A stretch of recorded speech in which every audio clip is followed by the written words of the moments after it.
you're still broke, still lost, still drifting through life, the reason isn't out there in the world. It's in your head.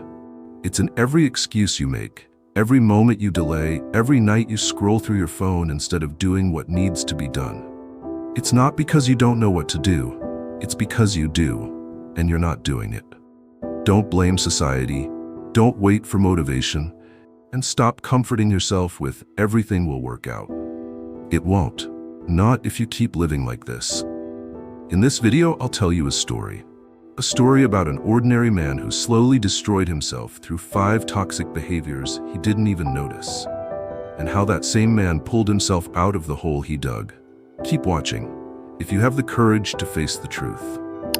Before we begin, don't forget to subscribe and like if you're new here. It helps me keep bringing you more valuable content.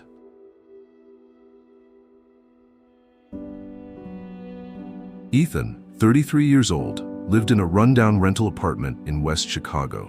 Every morning he'd wake up annoyed at the sound of his alarm, drag his tired body out of bed, throw together a weak cup of coffee, and squeeze into the packed subway. His office job at an insurance company wasn't awful, but it didn't excite him either. He spent 8 hours a day behind a desk doing the same meaningless tasks, then came home, cracked open a few beers, scrolled the internet for hours, and tossed out a few empty complaints to online friends he'd never met in real life. Ethan once had a clear dream to open his own small garage. He used to love working on engines, helped out in his uncle's shop, and felt alive every time he got a machine running again. But after a fallout with his boss and a minor accident that led to a lawsuit, he got fired. That was the moment he gave up. From then on, he told everyone the business was too competitive, that opening a shop required too much money, that customers were impossible to please. But the truth? No one forced him to quit. Fear of failure did the job just fine. It had been over 7 years since Ethan touched an engine, and every time he saw someone succeed, the voice in his head repeated the same excuse. They were just lucky. Someone must have helped them. Guys like me don't make it. That became his armor. As long as he blamed others, he didn't have to try, didn't have to risk failing again. One Saturday night, slouched on his couch, he saw a man smiling on TV in front of a small garage. The headline read, "From shop hand to owner, a 5-year journey without giving up." Ethan froze.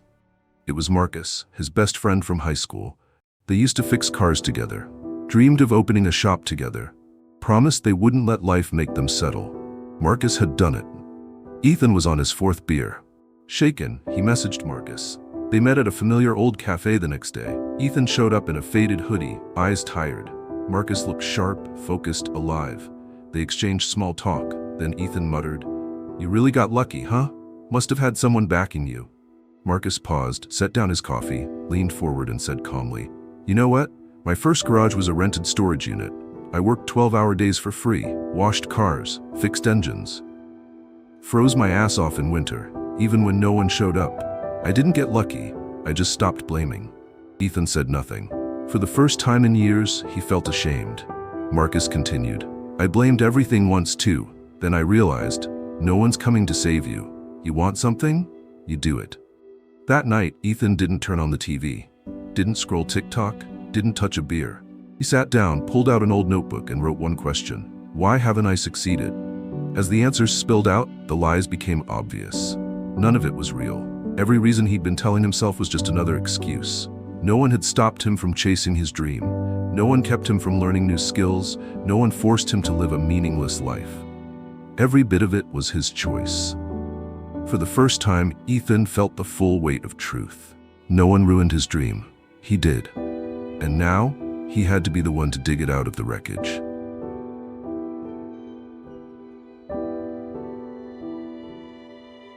After meeting Marcus, it was like Ethan had finally woken up from a decade-long coma. In the days that followed, he started doing what he used to only think about and then ignore, rewriting the blueprint of his life. He downloaded a few ebooks on small business, watched car repair tutorials, and took notes line by line, detail by detail. A strange feeling started to rise in him, hope. But that feeling didn't last long. After the first week of excitement, Ethan started to slow down. Nights that were supposed to be spent learning slowly got replaced by familiar excuses. I'm too tired tonight, I'll study tomorrow. Just one episode, then I'll get back to it. I already know this stuff, no point reviewing it. And as if someone had quietly cut the reins, everything slid right back into place. Stagnant, drained, and busy doing nothing. One Wednesday afternoon, Ethan sat in a coffee shop, laptop open but blank. At the next table, a young woman was speaking fluent Spanish on a client call, then flipping through an English deck for a presentation. She couldn't be more than 25, yet she looked like she was running a damn company. Ethan glanced over, then looked back at his own empty screen and muttered to himself, I already know this stuff. More studying won't change anything. That one sentence killed everything. Ethan had read more self-help books than he could count. He could quote Tony Robbins, Gary Vee, even Marcus Aurelius. But none of those words had ever changed his life, because they lived in his head, never in his hands. Ethan was the kind of guy who was just smart enough to know, but not brave enough to act.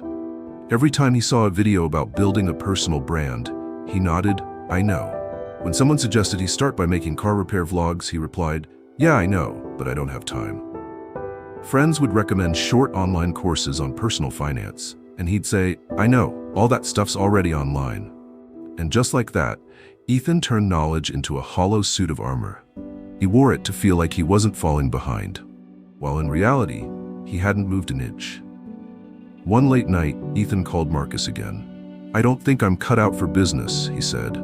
I keep learning, but I'm not getting anywhere. Marcus chuckled, but it was the kind of laugh that barely hid frustration. Learning? What the hell are you learning, Ethan? What kind of learning are we even talking about? If you're not doing anything with it, what's the point? Ethan went quiet. You don't need more knowledge, Ethan. You need what you've lacked all along. Action. The call ended quickly. But this time, Ethan didn't get defensive. He sat there for a long time, staring at his hands, the same hands that once knew how to tear apart an engine, that used to work non-stop from morning to night. And then he remembered. How many times in his life had he nodded, I know, just to avoid getting his hands dirty? Ethan opened his laptop and typed into Google, Basic Financial Management Course. Then he clicked Enroll.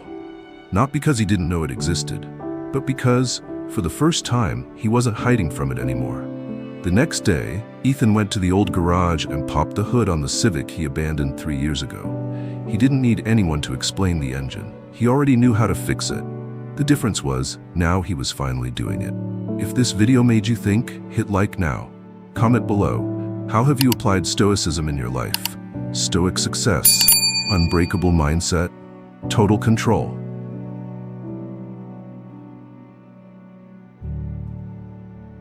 Ethan had started to change. He read less, did more. He fixed up the old Civic, cleared out the garage, and slowly turned it into a small, functional workspace. Nothing fancy, but enough to start working with his hands again. Every evening after work, he gave himself 3 solid hours to get back to the craft he once loved but had long abandoned. But as always, the early fire began to fade, an inevitable law. After a month of consistency, Ethan felt drained. Not physically, but mentally. One rainy night, he sat inside, staring out at the wet, cold driveway, thinking about his tiny garage. He sighed. Why am I even doing this? I don't know anymore. Maybe I'll take the night off. Tomorrow will be different. Then the next day passed, and the next.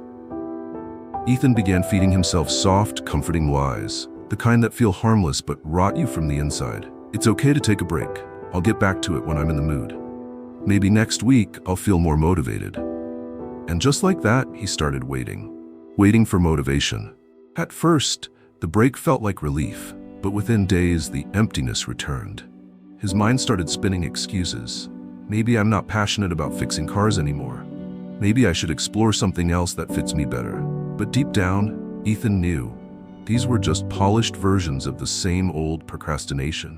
One Saturday morning, he woke up at 10, still in bed, scrolling aimlessly through his phone, when a podcast clip caught his attention. The speaker was a former Marine, voice deep and steel cold. If you need inspiration to do what's right, you've already lost. Motivation is garbage. Discipline is the foundation. Winners do what needs to be done, whether they feel like it or not. Ethan shut the podcast off right after that line. It hit him like a punch to the gut. Every word cut through the lazy self-understanding he'd been hiding behind. He got up, opened his tool cabinet, stepped into the garage, and started cleaning. The air was still damp, the wind still cold, but his hands were steady. He didn't wait to feel ready, he just acted. A few days later, Marcus dropped by. He saw Ethan hunched over, carefully reinstalling a part of the engine, and laughed. "So you're finally doing it the right way, huh?" Ethan didn't even look up. He just said, "I realized something. If I keep waiting to feel inspired, I'll never do a damn thing." Marcus sat down beside him, voice lower now. "I used to wait too. Wait for the money. Wait for the right person. Wait until I felt ready. But there's no such thing as the perfect moment. There are only two kinds of people, the ones who do what needs to be done and the ones who never will." Ethan looked at him and nodded slowly. The story doesn't end with some big win. There's no miracle, no lottery ticket, no secret investor riding in to save the day. There's just Ethan, still working his 9 to 5, coming home, grabbing a quick dinner, and then spending another 3 hours learning how to run a garage. He started posting short videos online, sharing repair tips. At first, just a few dozen views, then a few hundred. But most importantly, he didn't quit halfway. He stopped believing in inspiration. Inspiration comes and goes. Discipline stays. Ethan wasn't the guy lying around waiting anymore. He was the man who acts, rain or shine, audience or no audience, tired or energized. He didn't need motivation. He just needed to know what was right and do it.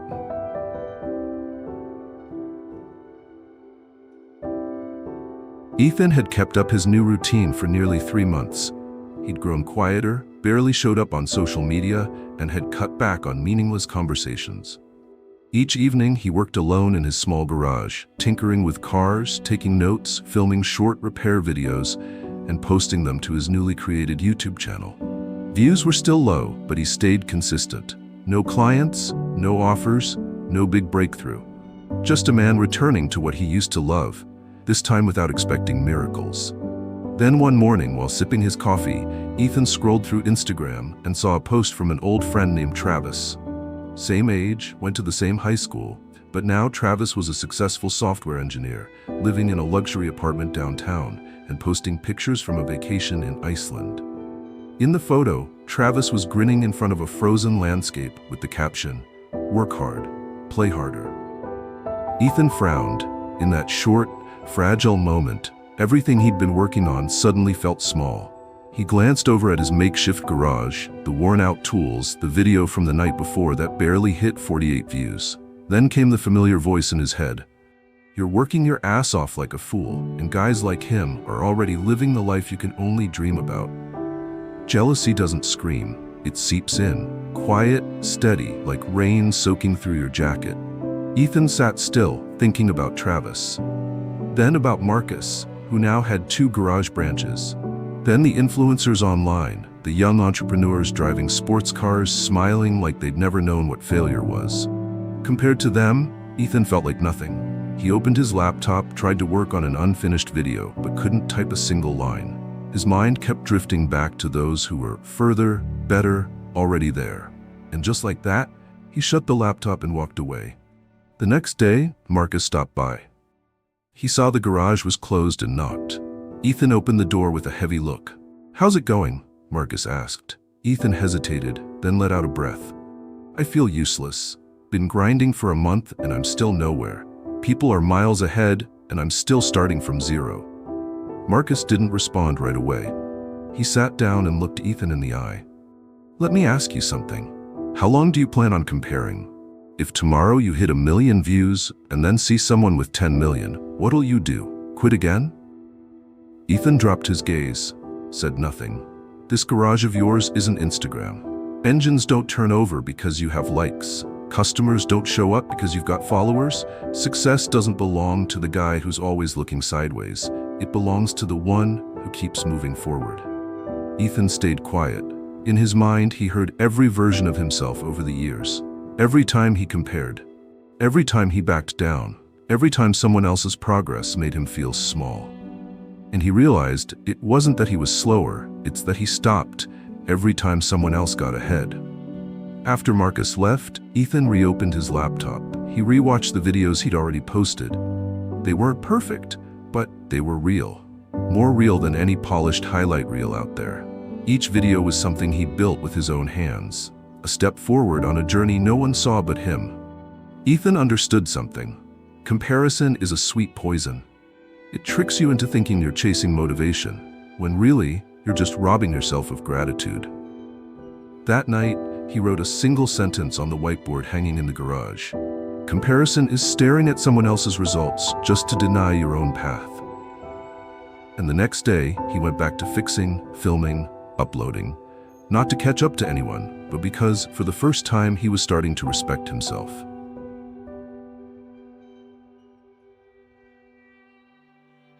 Three months after Ethan decided to start over, the old Civic in his garage finally roared back to life.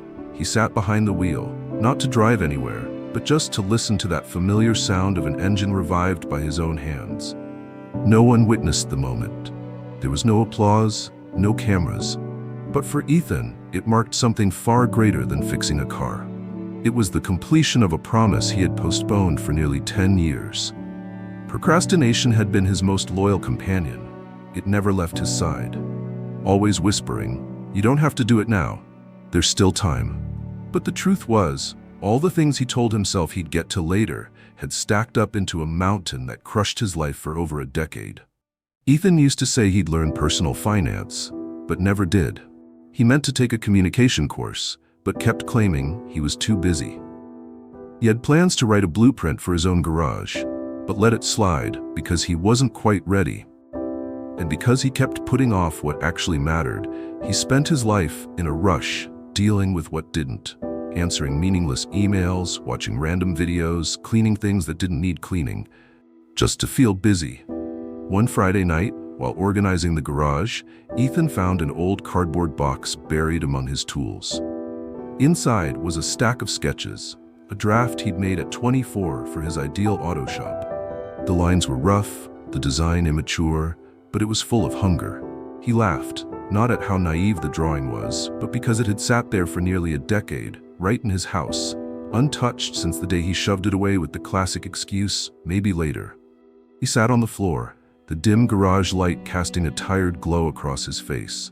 Then a question hit him. If I died tomorrow, what would I regret most? And he knew the answer instantly.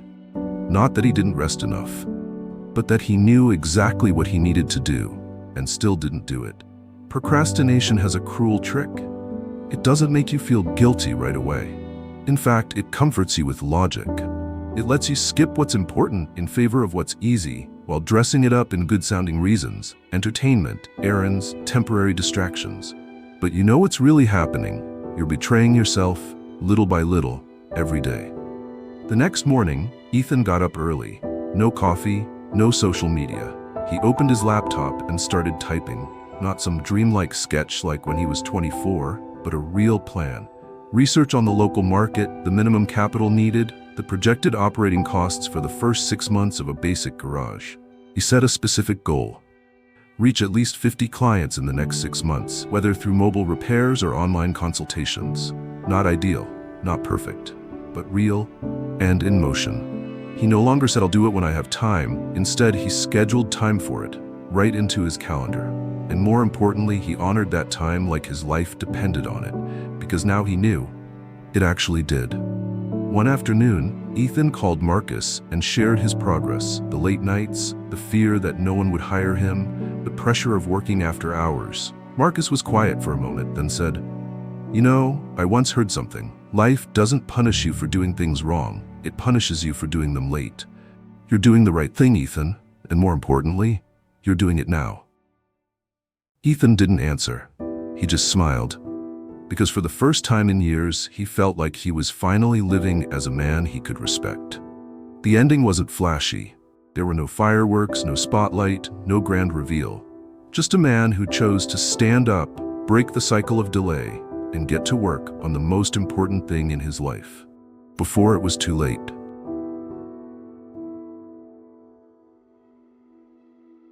Ethan wasn't special, he wasn't wealthy, he wasn't a genius. For years, he lived like a shadow, but he did something most modern men are afraid to do. He faced himself. He He stopped blaming. He stopped hiding behind "I already know that." He stopped waiting for motivation. He stopped comparing. And most importantly, he stopped delaying what mattered. Ethan didn't become a millionaire in 3 months, but he gained something far more valuable: self-respect. And that's the only foundation solid enough to build any life worth living. The lesson here isn't dream big. It's take small action and start now. No one owes you motivation. No one's coming to rescue you. If you won't take responsibility, won't build discipline, won't do what's hard, you will never deserve what you say you want. Life doesn't wait for you to be ready. It only waits to see if you'll begin. Thank you for being here. If you found this video helpful, subscribe, turn on notifications, and like this video. Don't forget to leave a comment so we can spread positivity together.